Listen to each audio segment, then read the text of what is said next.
My marriage is falling apart, destroyed and dismantled in the most outrageous way by my soon-to-be ex-wife. I am. Well, I'm really messed up right now, honestly. Between her betrayal, her absolutely crazy vision for the future, my own temporary weakness and confusion, and a pretty violent conclusion to the evening, I think I'm going to need therapy for a while. And maybe some time at the spa.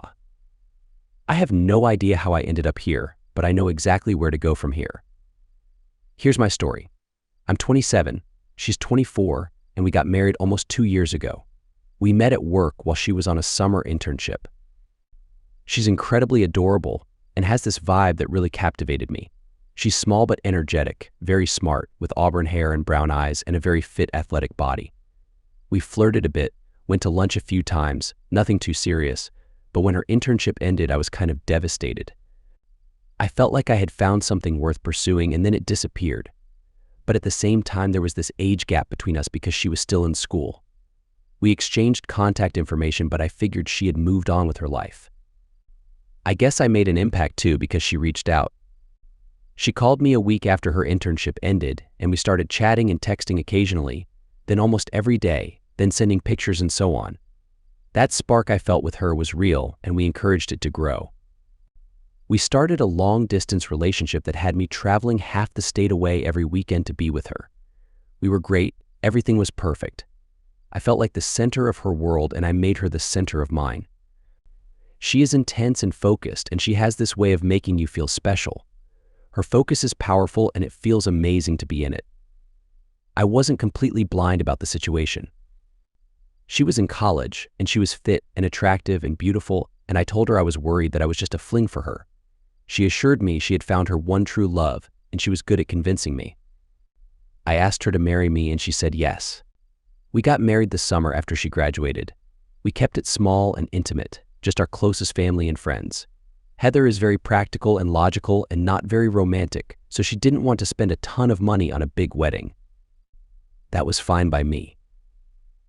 I was incredibly happy. Life was wonderful. She moved in with me, and her internship turned into a job with my company after she passed the security clearance. We went to human resources to make sure it was okay, and as long as we weren't in the same reporting structure, it was fine. Heather is very social and quickly made friends at the office and at the gym. She's a fitness enthusiast and spends a lot of time exercising. She had her hours shifted so she could come in early and leave early to have more time for her workouts.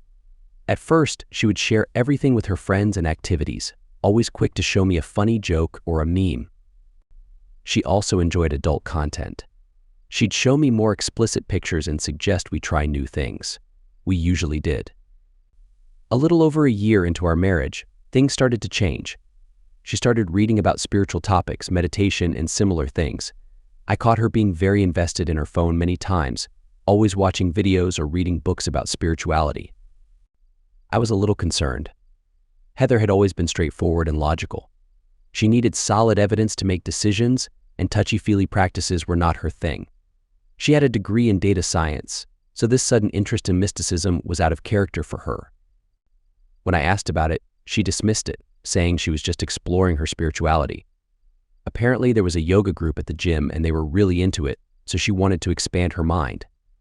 Along with that, her phone behavior became more secretive. We would be sitting on the couch with our phones out, and she would laugh or smirk at something, and when I asked what her friends had said, she would brush it off as nothing. If I tried to look, she would playfully tell me to mind my own business. She became more private about her phone and computer use. She also started spending more time with her friends. Not a lot, but just more. I did some research about what an affair looks like, and in most cases, the cheating spouse becomes distant, the intimacy decreases, and there is a lack of investment in the relationship. I didn't see any of that. In fact, she became even more affectionate. However, I noticed some patterns in her behavior. Whenever I caught her texting inappropriately or being too involved on the phone, there would be an inappropriate innuendo or a suggestion for intimate activities. If I saw her texting late at night, she would distract me with physical intimacy. I won't deny that it worked for a while, but she thought she was fooling me every time she tried to divert my suspicion with intimate acts. I didn't have solid proof, but I had plenty of circumstantial evidence. Her extracurricular activities were changing, her attitude was changing, her phone behavior was changing, and more. However, I couldn't say that she was disengaged from our relationship. If anything, we were even more intimate than before. There was nothing obviously wrong, but I was still worried. The other signs were waving, so I started snooping around. I didn't find anything major on her phone, but she's tech-savvy, so she could have hidden anything effectively. I even picked up her phone one evening when it was charging and snooped around. I didn't find any incriminating pictures or text messages, but I'm not familiar with social media, so maybe I just didn't know where to look. I was on the fence about digging deeper into her life or accepting that I was just being paranoid. Then her new hobby started: obstacle courses. She got interested in these muddy races, like Spartan and Tough Mudder. She had a team from the gym who wanted to participate, so they planned a weekend trip to compete in a big event. She invited me along, and I agreed. I was interested in sharing something new with her and curious about her intentions. Things were still good between us, very good actually, but I had a growing concern that I was missing something. It was actually really cool to watch. The course was full of challenging obstacles, like rope climbs and swings, web towers and balance beams, and a high wall. They had to go through or over a lake of mud. I met her team, 2 men named Steve and Tony, and 1 other woman named Jada. I immediately didn't like Tony. He was almost as tall as me, but extremely fit. Well, they were all quite fit. I'm tall at 6 feet and 6 inches, but I'm not athletic. I'm not overweight or out of shape, but these guys were in great shape. Jada brought her husband Kevin, but the other boys didn't bring any spectators, so I hung out with Kevin while they were competing. I tried to talk to him about their group dynamics, but he was absorbed in his phone and didn't seem very willing to engage in conversation. The event went well. They didn't come in last, and they were covered in mud after just a couple of minutes. The 6 of us went out to dinner afterwards, and I did my best not to glare at Tony. And honestly, he didn't give me a reason. They were all friendly and everything seemed genuinely fine.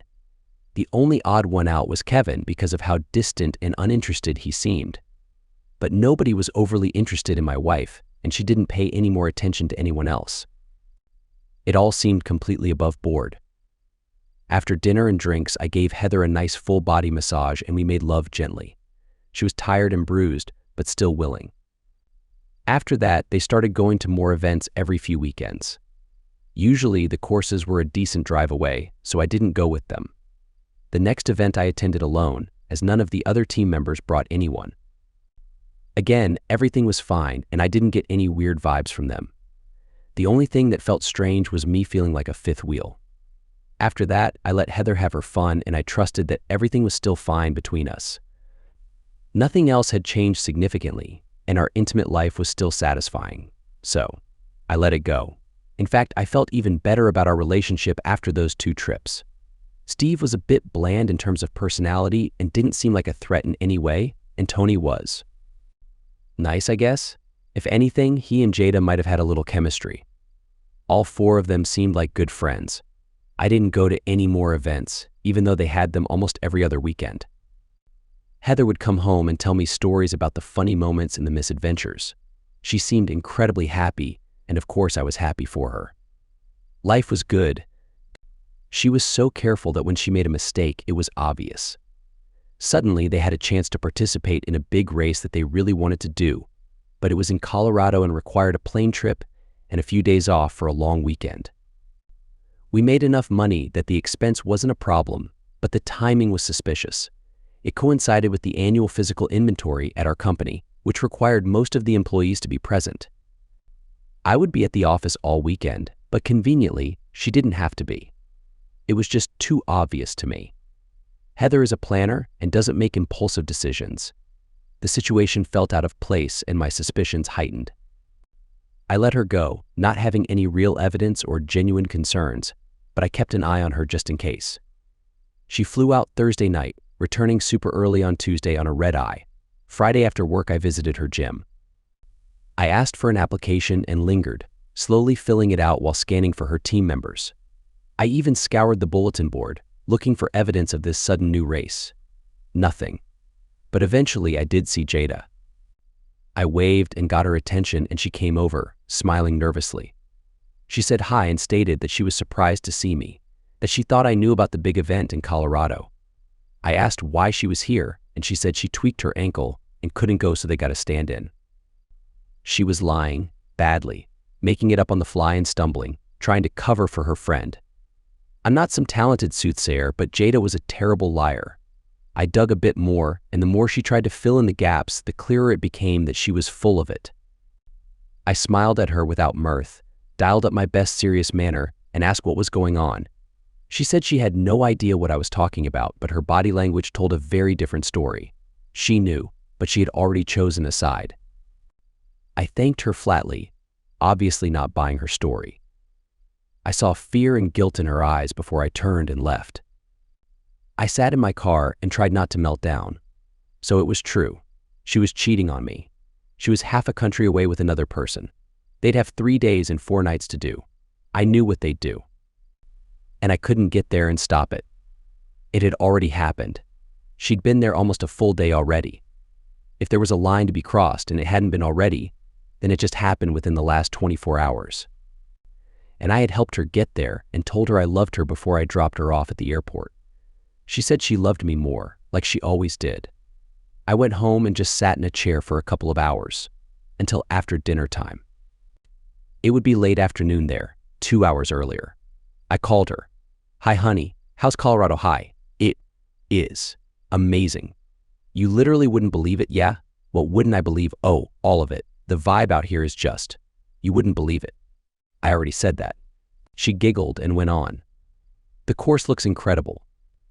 This is a permanent setup, so a lot of the obstacles are really big and involved. I'm going to get a real workout on this one." "Yeah, I bet." "That's great. I wish I was there to see you, you'd be bored." Lots of endurance stuff this time, along with the regular stuff you've kind of seen before. Was she being intentionally vague? And what did endurance stuff mean? Endurance stuff, yeah, like a whole marathon session between courses, and we sleep in a tent way out in the boonies, then go at it again in the morning. Which reminds me, I won't have my phone most of Saturday and Sunday. I'll be out of reach. You already are. And don't think I missed the go at it again comment. So you'll be sharing a tent with Jada. I wanted to make her lie to me, but she kept slipping away from it. Not all teams are co-ed like ours. Might be some shuffling required. Another vague deflection. All 4 of you on the team okay with the altitude? Oh, the altitude isn't a problem. You adjust pretty quickly. That was one of the reasons I wanted to come out a day early, to get acclimated. Hey, I need to scoot. Dinner time with the team. I kept mentioning the team to get her to lie to me. Dinner is definitely part of the plan. But I gotta go. Okay, go. Nice to hear your voice. I miss you. You won't miss me for long. I'm only gone a few days. I think you are far too gone already. Still, good luck, and I hope you have a good time. Thanks, Tiger. I will have an amazing time. I know it. Yeah, I bet. Love you, Rocket. Love you more. I didn't sleep that night. I imagined that she didn't either. How? Why? I had no end of questions and no way to get answers. I was a wreck, but I tried to reroute my pity party into action. What do I do next? How do I get proof? She can't be doing anything at the house because I am there more than she is. So I can't just set up cameras. She is the computer whiz and I'm logistics, so I don't have the technical knowledge or access to her devices to snoop that way. Private investigator? Maybe. I decided to try the human angle first. I called Jada on Saturday and asked if we could meet for lunch or dinner. I started out by telling her I knew Heather was being unfaithful, and I didn't blame her for what she told me on Friday, but that it was pretty obviously false. And I didn't blame her for anything else she might have done to facilitate Heather's unfaithfulness. I just wanted to hear the truth. I already knew, so this situation was on, and the only way to make it better was to come clean. She was reluctant, so I suggested she bring along her husband if she was nervous about being alone with me. She told me they were separated, and I said I was sorry to hear that, but if she'd like to bring some other friend to feel more at ease with me, then that would be fine. I had to work on her a little, but she eventually agreed. She brought Tony with her. He saw my face as they approached the booth in the restaurant. "You thought it was me," he said gently after he sat down. Yeah, yes I did. Sorry, Tony." They both had sad looks on their faces. "No worries, brother. You've got a right to be upset right now. That was a hard realization." "Steve, Are you kidding me? But I steeled myself and soldiered on. Yeah, so, look, I understand you two are Heather's friends, and you are on her side in all this. I just want you to know that I'm not upset with you. You supported your friend and teammate, and I'm not a part of that, so you guys don't owe me anything. Right? And I've got no problem with you. But I know enough that this is blowing up right now, no matter what. I just really want the truth. Tony spoke up for them. And we'll give it. Jada called me after she talked to you and we discussed it. We are 100% on board with telling you the truth. We aren't happy about the way those two have been behaving and we are tired of covering for them.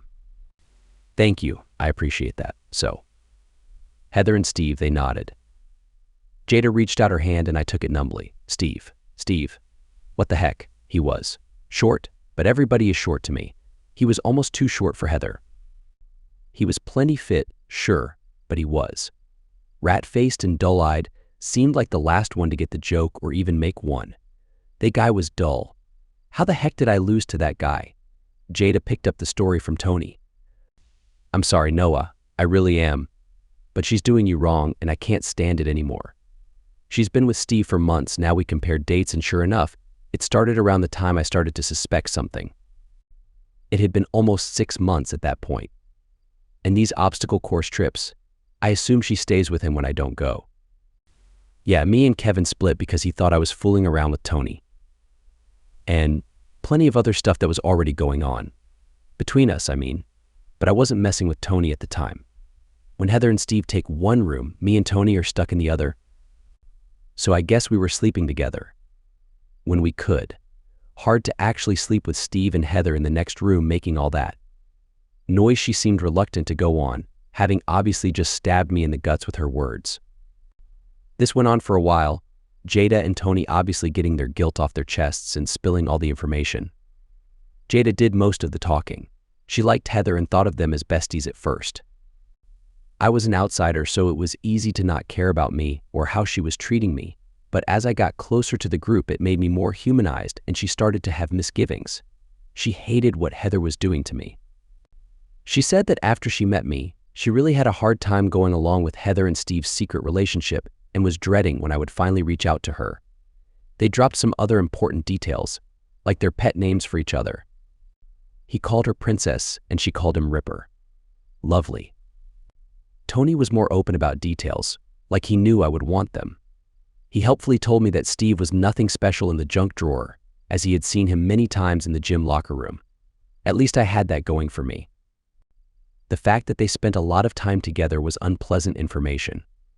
Our sessions usually didn't last very long, maybe around 30 minutes, an hour at most if we went all out. I used to think that was pretty good. But apparently Steve was into this tantric yoga stuff, and they would go on for a long time. It all began with Steve running that yoga class. Heather quickly became interested in the spiritual aspect of it and wanted to learn more from him. The class ended quickly because there was clearly favoritism towards a certain student. I couldn't understand, even with this new information, what attracted her to him. There was more. More pain, more damage to my self-esteem, more destruction in my marriage. I sat there and took it like a man, even though it felt like I couldn't bear it anymore. Tony and Jada seemed relieved to finally confess, and while they shared their burden, I absorbed it all. I left that place devastated. Steve. Short, ugly, dull Steve. I couldn't make sense of it. Heather is incredibly smart, quick-witted, and sharp. That's one of the things that brought us together. We could challenge each other intellectually. Or at least I thought so. I started doubting everything. What was she missing? Where did I go wrong? I drowned in those thoughts all weekend. I almost reached out to some friends and shared my feelings, but I felt embarrassed and ashamed that I had allowed my wife to drift so far away. I needed to confront her first. I needed to hear the truth from her.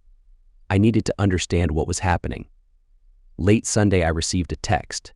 Heather, it is done. Noah, everyone is okay. No, Bensis. Heather, no one got hurt. A lot of bruises and soreness. I'll be in pain for a week. Noah, well, why don't you come home and I'll draw you a bath. You can tell me everything.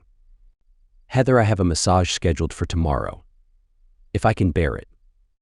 Noah, does the hotel have a hot tub? Heather, no, unfortunately.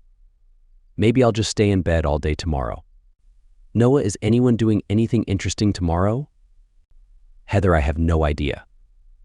Right now, all I want to do is rest. I'm exhausted. I'll tell you all about it when I get home. Love you. Good night. Noah, love you more. Monday was a blur. I went to work, but my mind was elsewhere. I felt like time froze, and I couldn't focus on anything with this affair hanging over me. My thoughts were scattered, my emotions in disarray. I couldn't eat properly, barely slept, and watched the clock move sluggishly as if time had slowed down. I met her at the airport early Tuesday morning, and she was a wreck. She had little sleep on the overnight flight and needed to freshen up, change clothes, and head to work. I tried to be pleasant, but it was difficult. She vaguely talked about the trip, not wanting to outright lie to me. She described it as amazing, unlike anything else, the best time she had experienced so far. She pushed her boundaries and discovered how much she could handle. When I asked for more details, she mentioned that she was too exhausted from the turbulent flight and asked if I could let her rest in the car while I drove. If I hadn't suspected anything, I might not have noticed, but every comment seemed like a hidden reference to physical intimacy. I was just trying to hold myself together for a little longer. We arrived home, and after she threw her bag in the laundry room, she surprised me. I got you something, Tiger, and she then initiated physical intimacy with me. I'd like to say I resisted, but I didn't. In fact, I was happy to reciprocate with enthusiasm. It was great, but also strange.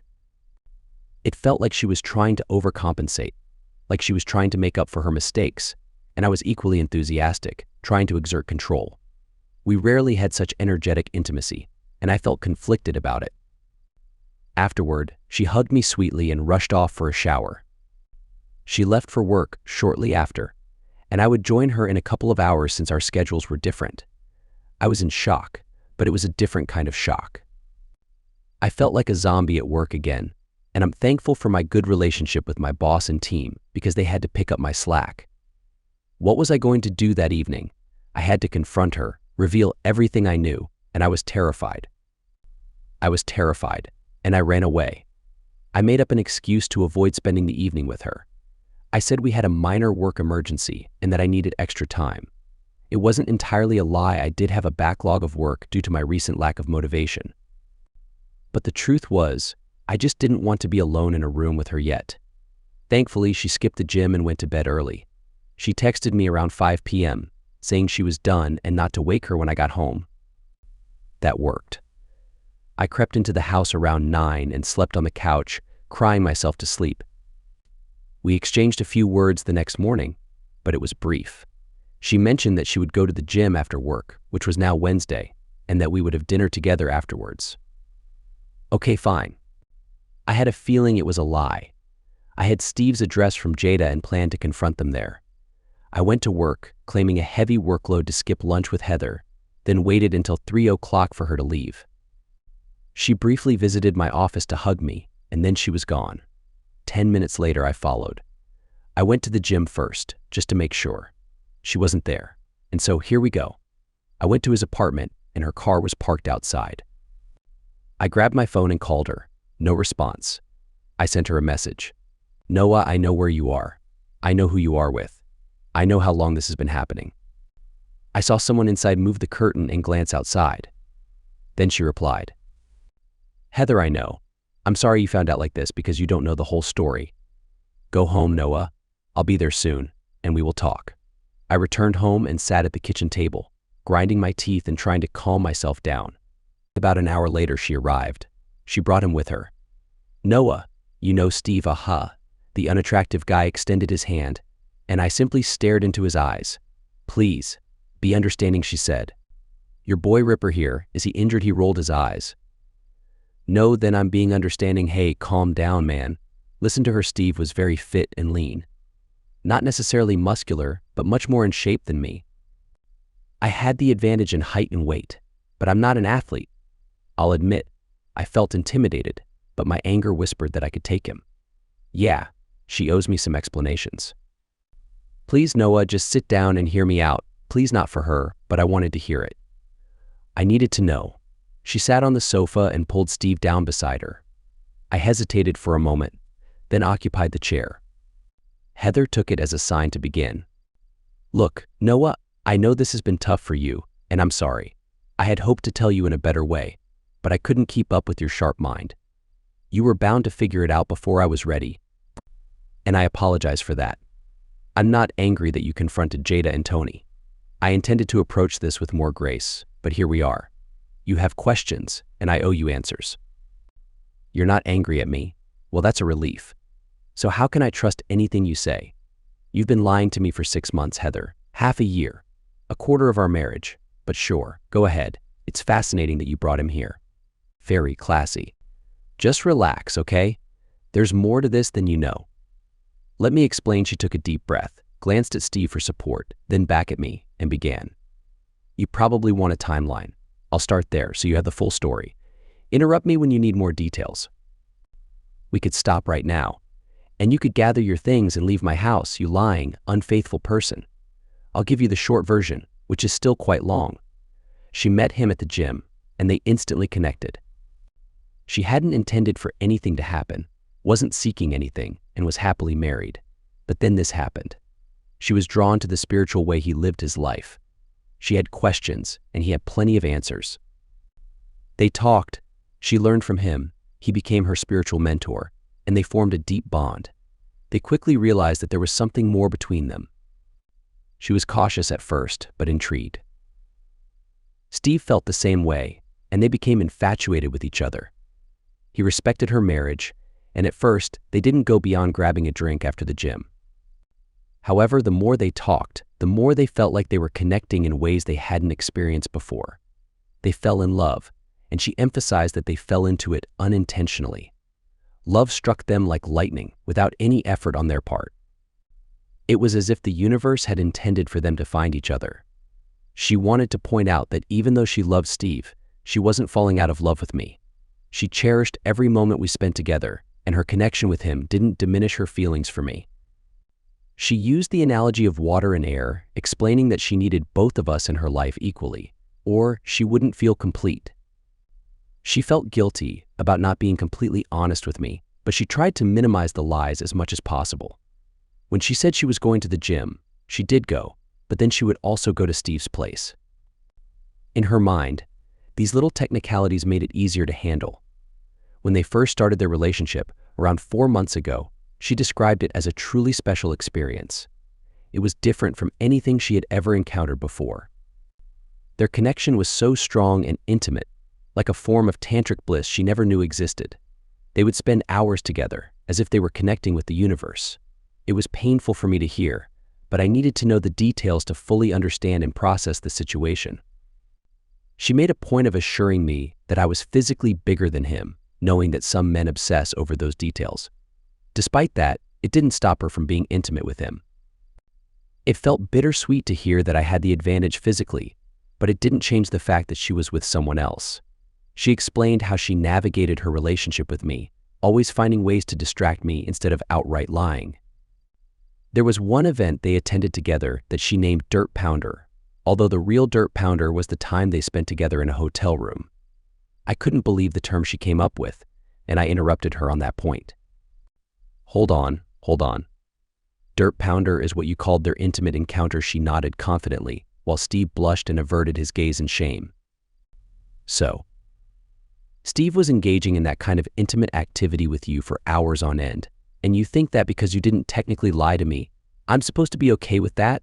I'm supposed to think she was intimate with another man, but thank goodness she technically didn't lie to me. Yes, exactly. I understand it sounds crazy, but I've done my research. I know that it's the lying and loss of trust that destroys a marriage. That's why I worked so hard not to lie to you. And Steve doesn't enjoy those particular intimate activities like you do. So that part is still just between the two of us. If that matters to you, oh my goodness, I know this is a lot to take in, Noah, and I'm sorry. But please let me continue. Well, you've already said enough, but go ahead. She continued. Their encounters only reaffirmed their compatibility and the depth of their connection. It was frustrating to hear her equate what they had with what she and I had, as if they were so different but somehow equal. It made me furious, But I also started to see something else beneath the surface. It seemed like she was building up to something, and I began to piece it together. Then came Colorado. That's Steve's hometown, and they went there to meet his parents. They even had a small ceremony and were spiritually wedded by a shaman under the stars in Rocky Mountain National Park, surrounded by nature. That happened on Friday night. She was wearing a simple white peasant dress and nothing else, not even sandals. They made love in a tent for 2 days straight, and it was perfect. If I could have, I would have screamed. On Sunday, they returned to a hotel in town where they had a relaxing bath together in the honeymoon suite his parents had paid for. They spent the day just enjoying each other's company until Monday evening when they had to come back. And yes, they were intimate throughout the day. Finally, she caught up to the present moment. She knew she had to tell me, and although she had planned to ease into it, I had found out early and disrupted her plans. So, I guess I should apologize for that. She wanted to bring her relationship with Steve to me as a whole, complete thing. To her, it seemed trashy and crude to bring me just the person she was being intimate with, but bringing me her new husband felt like the honorable thing to do and made it all okay. I know this is a lot, and I know it's not what you expected. It's not what we expected either, but it feels right, Noah. It's right, she said, placing her hand on her heart, as if she believed this was some kind of profound spiritual truth the universe had revealed to her. It's right for me to be with Steve for the rest of my life, just like it's right for me to be with you for the rest of my life. I belong to both of you now, and you two belong to me. We are all connected. Blink. Blink. That's ... I took a deep breath and exhaled. Are you kidding me right now? I've never been happier, she giggled, sounding like a young girl. She was both adorable and awful at the same time. I'm in a room with the two men I love most in the whole world, my husbands, and I am in heaven right now. I can't believe I managed to hold it together for as long as I did. But eventually, inevitably, appropriately, I exploded. I've been in hell for months, Heather. My wife, my goddamn wife, is in another relationship. You've been unfaithful for half a year, and now you want to justify it? You destroyed our marriage. You ruined my life. You completely shattered it. You betrayed me and everything we were. And now you parade this ridiculous polyamorous crap in front of me, and you expect me to just accept it. I was getting louder, much louder. Please calm down, Noah. This wasn't betrayal. We had something missing in our lives, and I found it. This was meant to happen. Noah, we are incredibly fortunate that all three of us found each other. What are the odds? Right? We're like a rare four-leaf clover. We can all be whole now.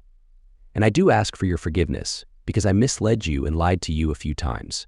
I know this isn't how you expected things to turn out. I've hurt you, and I'm sorry for that, truly. But now, I want my husbands to meet and start getting to know each other so that we can grow and move forward together. Blink. Blink. You want me to share yes you of course with him? Obviously I was speechless. This unbelievable situation left me teetering between anger and laughter. It was utterly absurd. When a spouse makes a mistake, they're supposed to beg for forgiveness or leave the marriage and start a new relationship. But this, she wanted both of us to willingly join her in this insane idea and ride off into the sunset together? I sat there with my mouth hanging open, searching for words that made sense to me. She began to say something, but I raised my hand, silencing her. I took a deep breath, exhaled, and explained how I felt. Okay, here's what I'm thinking right now. Here's my stance on all of this.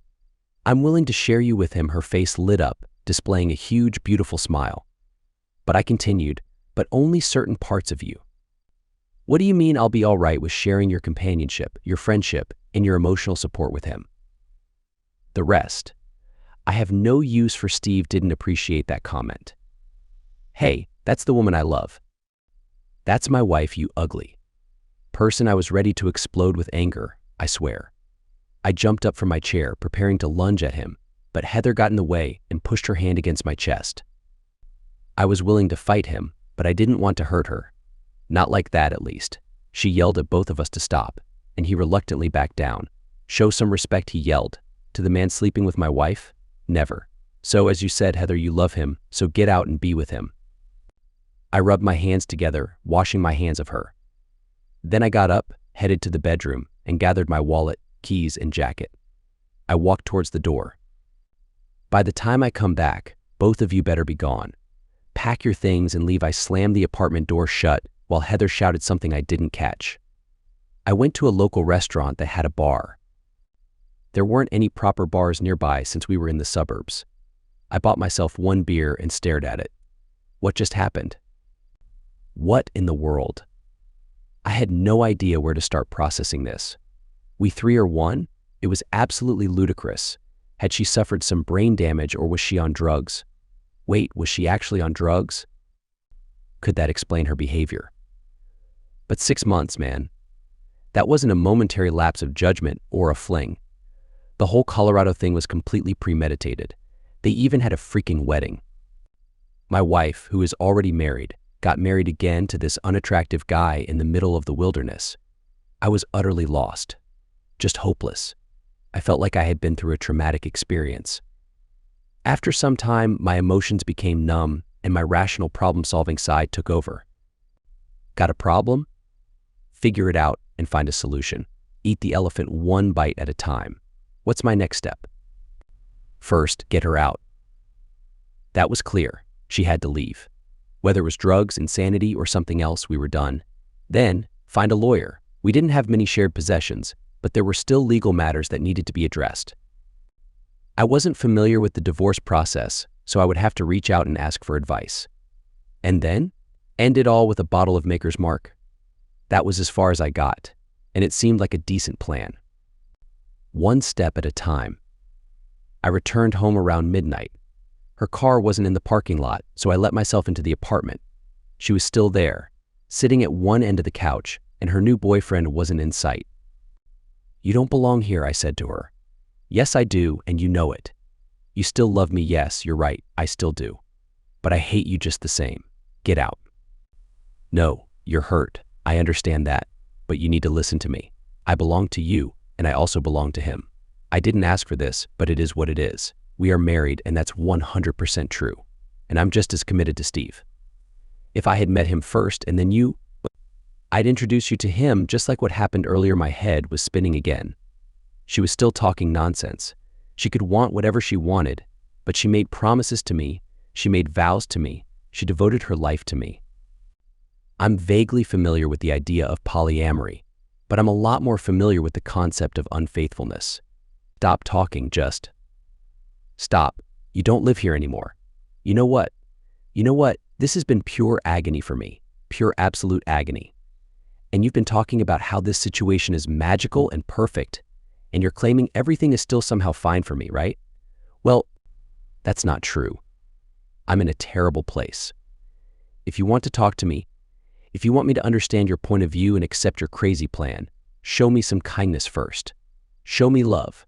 That's all I need from you. I intended to push her away with that statement. I wanted to show her that her only worth to me was physical and that she was just an object. She got up from the couch and walked over to me, looked me in the eye, then dropped to her knees. That's what I want. I'm not sure she wanted what I did to her next. We've never been much for rough activities. Energetic, maybe active, but never mean. Not like that. Every intimate act before was her giving. This was me taking, and I wasn't gentle. I took control and used her body roughly. She struggled and spat more than I had ever seen, but I didn't stop. When I finished, I ejaculated all over her face and hair, and her entire front was a mess of spit and fluid down to the floor. She was a mess. I pulled my pants back up and walked back towards the bedroom. "Is he out there waiting for you?" "Yes." "Good. Go show him what a good partner you are and give him a big loving hug and see how he feels about your crazy plan. Leave. Please." I took a shower, disgusted with myself for even engaging with her again. I cried. I collapsed into the tub and sobbed like an abandoned child until the hot water turned cold. I was broken. At some point, I got out and crawled into bed after messaging my boss that I was unwell and wouldn't be in the next day. I think I managed to sleep a little. Thursday, I realized she hadn't taken much of her stuff, maybe a few clothes and bathroom items, but not enough to even be considered moving out. Fine, I did it myself. I went out and bought some boxes and packing tape and started packing her belongings. That took most of the day as I was a bit slow with some shared items. I mostly wanted anything associated with her out. Anything that felt like us went into a box, but there were plenty of items I had to come to terms with. The wedding album, pictures of us, souvenirs we had bought on trips, etc. I had to let go of my emotional attachment to these things, and it was occasionally difficult. But as I let go of the items connected to our marriage, I was also letting go of the marriage itself. When I finished, I messaged her that her things were ready for pickup. Just let me know when she planned to come so I could be elsewhere. Then I started contacting divorce lawyers. She showed up, unannounced, around 4. I was at the kitchen table on my laptop and just sat there while she entered and placed her work bag on the couch. "You don't read so well these days," I read it. "I just don't accept it. I told you I'm still here. You and I are still here.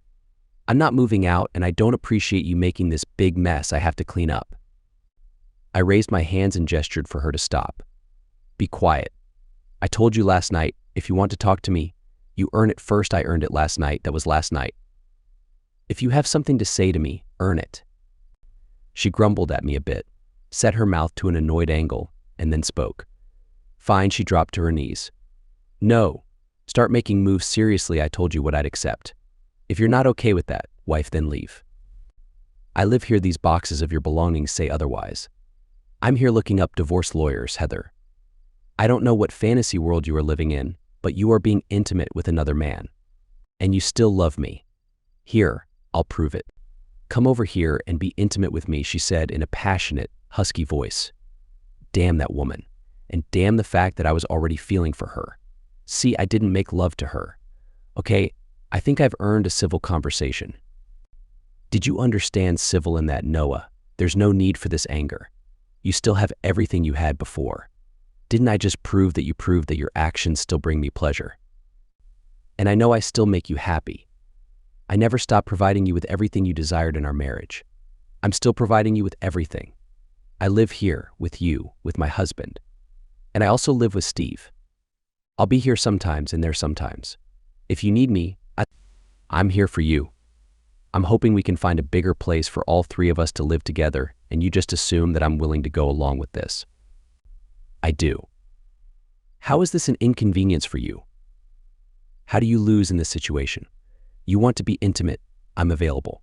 I just proved that. You want my love, it's yours. It's always been yours and always will be. You want my tenderness, my trust, my respect, my admiration, it's all still yours. Now and forever. I love you, Noah. I've never loved you any less, and I never will. You are my husband, and I am fully devoted to that relationship. This is where the difficult comes in. You're right, it is. And I love Steve. He is different from you, not better or worse, but he fulfills different needs. I'm like a puzzle piece with 2 sides. You completely fit one side, and he completely fits the other. With the both of you, I am complete. And only with the both of you I thought I was complete until all this. You are. You have me. You and I fit perfectly. Noah, I need to share this with you because I love you and want to share everything with you forever. You provide me with a logical, rational, let's call it normal side, and I thought that completed me. On so many levels it does. But Steve, he is spiritual, in tune with nature, is a student of life. He's shown me a whole different aspect of life and of myself that I never knew existed. You promised yourself to me, Heather. That was our journey to take, our lessons to learn, you and me, just us embracing whatever life threw at us. That's how it was supposed to be, but you betrayed all of that and went outside our marriage. Do you realize how hurtful you are? I don't appreciate that insult. If you want to talk about being hurtful, how about what you did to me a few minutes ago? Did that seem like how a loving husband and wife act? Fair point. Also, manipulating the truth. Look, I get that this is strange, okay? I get that. But this had to happen. I absolutely fell in love with you and want to spend the rest of my life with you. You felt that with me, right? Well, I also feel that with Steve, without a decrease in love for you. I am completely in love with 2 men, and I can't believe that is a bad thing. I didn't ask for this. I wasn't planning this. It's kind of shocking that this can exist, but it does. It's real, and it's true, and it just is. This is all so easy for you. How am I supposed to touch you when there's another man's presence on you? You've already done it hundreds of times. The first time you ever touched me, did you have some idea that I had never touched another man? Never made love to another man? Never performed intimate acts on another man? So what's the difference? And just last night, you intentionally left your mark on me and sent me back out there to him. Yeah, how did that go? He wasn't thrilled. He's working through this situation too. He has had more time to adjust to the idea, and I understand that. He's handling it more maturely than you, though he is being mature. About another man being with the woman he loves. He doesn't see it that way. He understands that you and I make love. I need you to understand that he and I make love too. You think what I just did to you was making love close, but not quite. We can work on it. We can work on it tonight. I'm staying here tonight. No way. Work on getting this stuff out of my apartment. Is he out there? No, not this time. Then you'll have to move the boxes yourself. Get your stuff out, Noah. Please, Noah, come back here. I rushed to the bedroom. I changed into jeans, grabbed my wallet and keys, and headed for the door. I'll go out and get dinner, maybe catch a movie or find a new friend. I don't know. Just have your stuff out of here by 10 o'clock. I slammed the door on her and left. I returned to the same restaurant bar, and this time I went ahead and drank the beer. Why not? I was being clear, right? I was trying to be so straightforward and harsh with her that she would understand, but she didn't. And the words that came out of her mouth were crazy.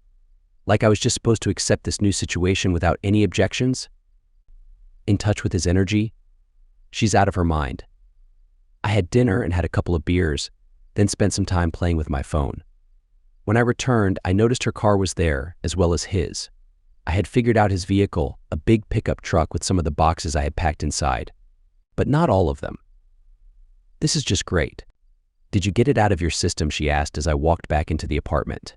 She and her partner were on my couch, watching my TV, all cozy. Not enough boxes in that truck. Jerk, I went to the bedroom to check the closets, to see if she had put any of her stuff back in there. Steve didn't like my tone. Hey, I'm getting tired of the disrespect. You will not speak to her that way, Steve. Stop it, she whispered. She followed me to the bedroom and arrived just as I threw open the closet doors, faced with a bunch of her clothes neatly hung up. Steve came in after her and stopped at the door. I made it clear. That immoral person is still my wife, and I'll call her whatever I want. Now get out of my bedroom, I charged towards him, and only Heather's intervention prevented a fight. Stop it, both of you. Get back to the living room, she shouted at Steve, pushing him out of the doorway. I was still searching for something to use as a weapon, a lamp maybe, or a power cord. Heather got him out and closed the door. Then she stood against it and crossed her arms. She took a deep breath and let it out with a determined look on her face. Look, this needs to stop. I understand that you need some time. Maybe are you trying to talk to me again? No, leave or be quiet, friend. Please, Noah. I'm trying to have a conversation here. I agreed to be intimate with you, not to listen to the noise you make. Sleep with me or leave. Promise we'll actually talk after this, and you'll actually listen. Yeah, of course, say it, I promise. After you earn it, I'll listen to you talk. And you have to communicate with me too. I won't work on this relationship while you're busy with your phone or taking a nap, whatever you want.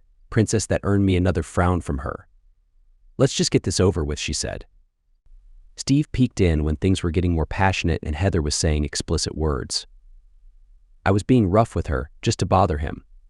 He opened the door and stood there for a minute or two, watching me make love with his loved one.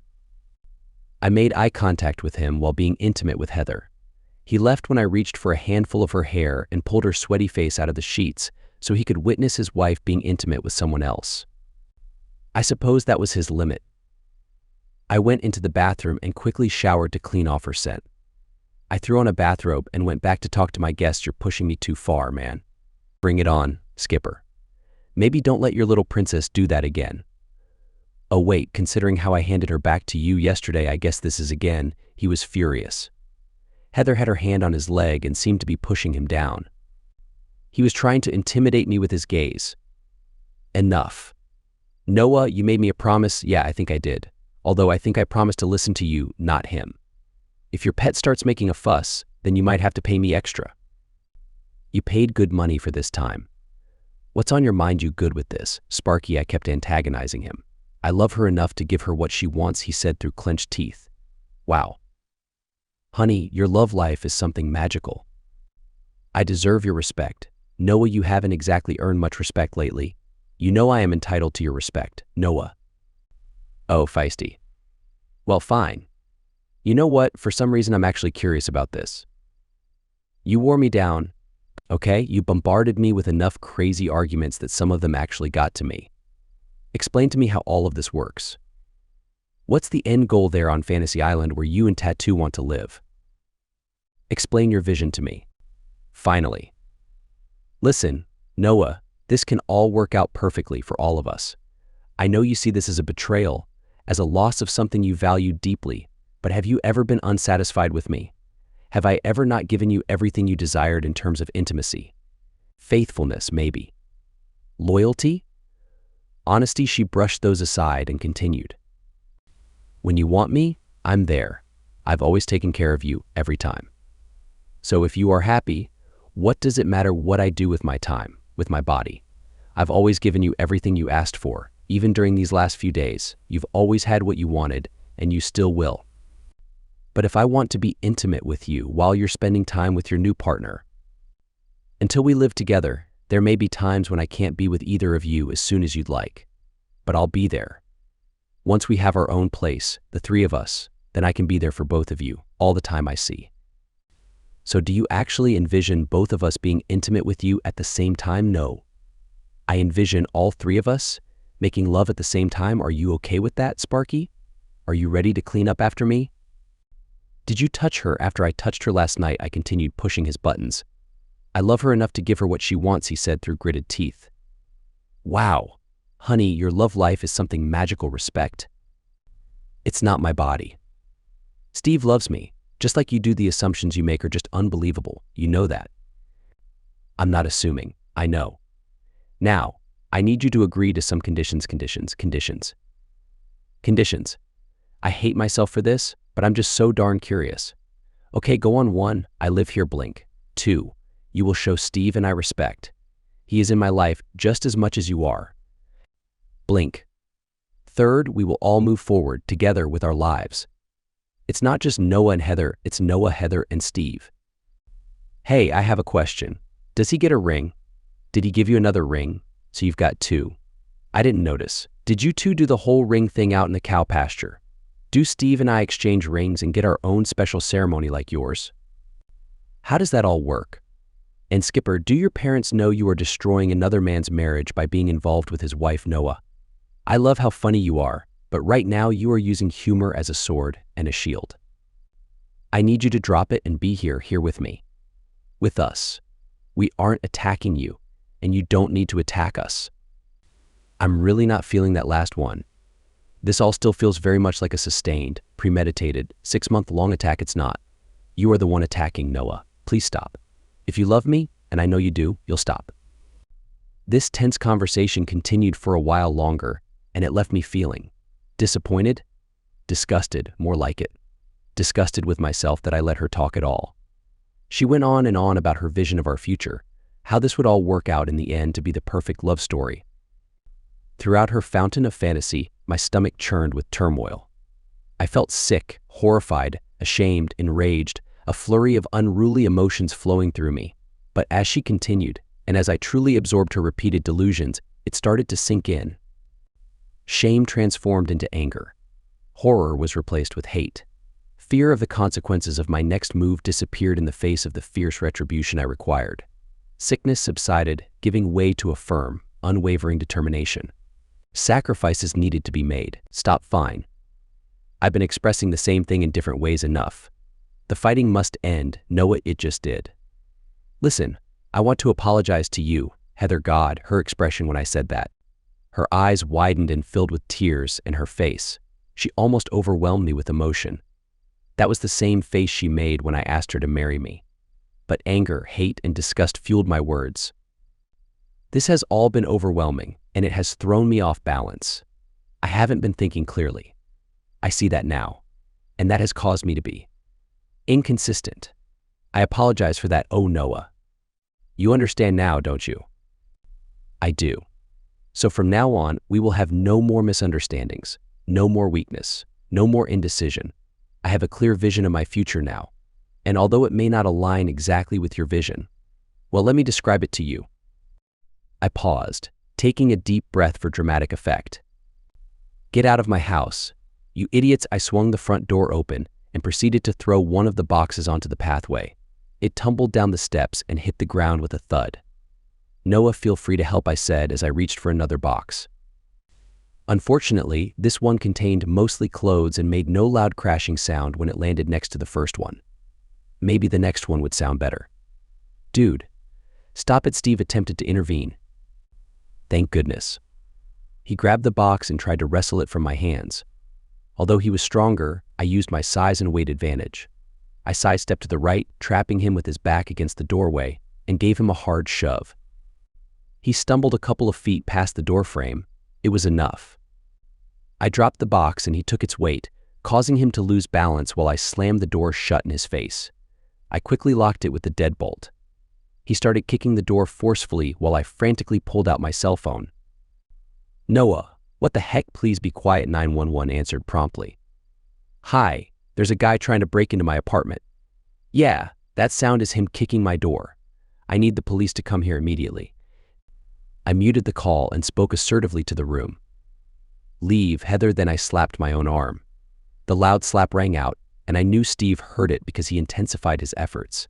I unmuted the call and gave them my address. Please hurry. His name is Steve Asher, and I think he wants to harm me. Hurry, please. It stung my pride to act so scared, but I had to play the part. As expected, Heather made a move towards the door. This was the risky part. She unlocked the deadbolt just a split second before another powerful kick broke the latch right out of the doorframe, sending the heavy door swinging open and colliding with Heather's face. The impact pushed her away from the opening, causing her to fall to the floor. And right behind her came Steve. His eyes filled with rage as he charged at me, oblivious to the fact that he knocked Heather out of the way. I won't deny it, the next few minutes were horrifying. I deliberately let his first punch connect solidly with my face, just below my left eye, without lifting a hand to defend myself. I tried my best to guide where he hit me. The second blow came from his left hand, and I managed to take it on the nose. My face erupted in a fountain of blood, and I won't lie. At that moment, I thought my plan was utterly absurd. Steve cursed at me incessantly as he unleashed his fury. I focused on minimizing the damage I would take. I deflected some of his punches, endured a few body blows, and refrained from retaliating. I began to wonder how long it would take for the police to arrive after my 911 call. I had lost my phone during the scuffle, but as far as I knew, the line was still connected. Heather managed to step in front of Steve, just when he was about to knock her out. He pulled his punch just in time. Stop it, stop it, stop it. Oh my God, stop it, that jerk hit you. I'll hurt him. He glanced at her face and noticed the bruise forming on her cheek from the door impact. He never hit me, Steve. You did. What? No, that can't be. You knocked me down when you kicked in the door. Idiot. Ah, that was satisfying. I was still standing, barely scanning the area for my phone. I desperately hoped that the entire incident had been recorded. Get out of my apartment. Get out. Leave me alone, I shouted. Steve, you need to leave. Look at what you did. I felt like a wreck. My left eye was starting to swell, and my nose was throbbing with pain. The taste of blood lingered in my mouth, and my arms were turning purple from the onslaught of punches. I smiled, knowing he had given me exactly what I wanted. He met my gaze, and I think he realized it too. He turned and ran, heading for the parking lot. Heather came to me, her face filled with concern and care, overwhelmed with worry for her injured husband. Oh my God, are you all right? Both you and your boyfriend just need to leave, okay? Get out. Get out. Leave me alone. I tried to infuse my voice with a pleading, tearful tone, hoping to manipulate her emotions. I'm not sure how successful I was, but it worked. She seemed torn for a moment, unsure which of her true loves needed her more, before finally making a decision. I'll be back with that. She left, following Steve. It took me a few minutes to find my phone, as it had slipped halfway underneath the couch. 911 was still on the line. Sir? Are you all right? Do you need an ambulance? I'll survive. It's possible I have a broken nose. But they left. Did you hear everything they said? I heard. Units are on their way. find a safe place, like a neighbor's apartment or a public area. They are no longer in the apartment, but the door is broken open. I'm going to a neighbor's apartment. I think keep yourself safe. Do you know your attacker? Yes, Steve Asher. I know his address as well. I provided them with the address and stepped out onto my porch. Some neighbors were outside, curious about the commotion. Carla and Jim, an elderly couple living to the south of us, came over and expressed concern. Both Steve and Heather's cars were missing from the parking lot. Around 5 minutes later, a couple of police cars arrived, lights flashing and attracting a larger audience in the parking lot. I recounted the story to the officers, or at least most of it. I explained how my wife brought her boyfriend over, and he harbored a grudge against me. With the damage to my face and the broken door, along with the information they received from the dispatcher, I was clearly the victim. They took my statement and some photos, and shortly after, an ambulance arrived. I allowed them to provide basic first aid but declined a ride to the hospital. They suspected my nose was broken, but it seemed to be the worst of my injuries. The process took some time, but eventually the ambulance and the police left, checking that the deadbolt on the door could still secure the apartment. I slumped in my comfortable chair, letting out a groan. It was late, and exhaustion consumed me. I texted my boss, informing him I wouldn't be coming in on Friday, and then let my head fall back onto the chair as I dozed off. I heard my phone chirp, but being half asleep, I ignored it. Hours later, I woke up and made my way to bed for the remainder of the night, blissfully unaware of the flood of texts on my phone. All of them were from Heather. I smiled, drifting back to sleep. Friday morning, I made some phone calls to lawyers and managed to secure an appointment for the following week. After that, I gathered up the boxes that were still in my living room and took them over to Heather's parents' place, which was about 2 hours away. When Betty and Jim came out of the house, they seemed like they wanted to be mad at me, but their expressions softened when they saw my face. Heather had called them beforehand and filled them in on some details. I told them most of the truth, at least.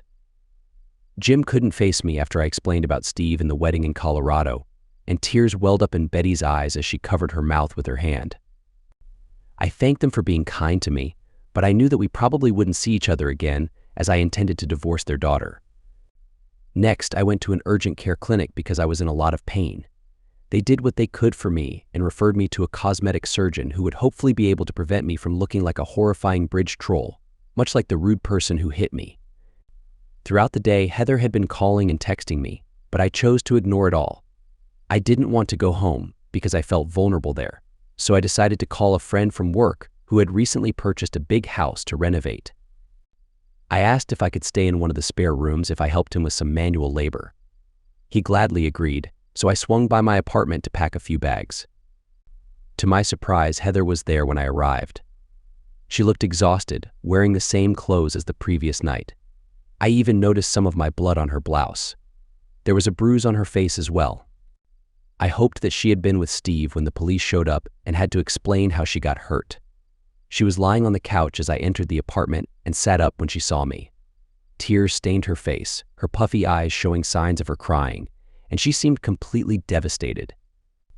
I couldn't help but smirk at her. Why, Noah, Heather, you're completely lost. You need to seek help. He's in jail where he deserves to be, yes. Maybe he can teach his tough cellmate about something positive like meditation. Why are you being so mean? I love him. I once loved you too, but you destroyed that love. Can you honestly say that everything feels right now in any way? My parents think I'm some kind of weirdo. They're not entirely wrong, princess. By the way, did you and Steve sign the marriage certificate during your wedding in Colorado? Yes, we did. We're married. Well, that's quite surprising. In that case, it's considered bigamy, which is an actual crime. No. Steve assured me it was fine, sure. It seems like you believed a lot of nonsense that Steve fed you. Let me break it down for you. Being convicted of a crime leads to loss of security clearance, which ultimately means losing your job. In just 1 week, you managed to lose your real husband, illegally gain a new one who is now in jail, and commit a crime that will ruin your career. You're not making the wisest decisions here. Her energy suddenly dissipated and her anger evaporated. I thought she might burst into tears, but I decided not to stick around and find out. I went to the bedroom, grabbed my suitcases from the closet, and packed them with a couple weeks' worth of essentials. I did a quick check in the bathroom to ensure I had everything I truly needed. I mentally let go of anything else, assuming it would be susceptible to theft or sabotage by her. It was better to start anew, and if I ever managed to retrieve those belongings someday, then so be it. I made my way towards the door, and she was still sitting on the couch, looking defeated, crushed, and utterly devastated. I picked up my work backpack, which contained my laptop and important documents from the kitchen table, and threw it over my shoulder before heading towards the door. I will consult a lawyer next week who will handle all the necessary communication with you. If you have anything you need to say it to the lawyer instead. If you bother me again, I won't hesitate to get a restraining order against you. And keep your dog away from me too.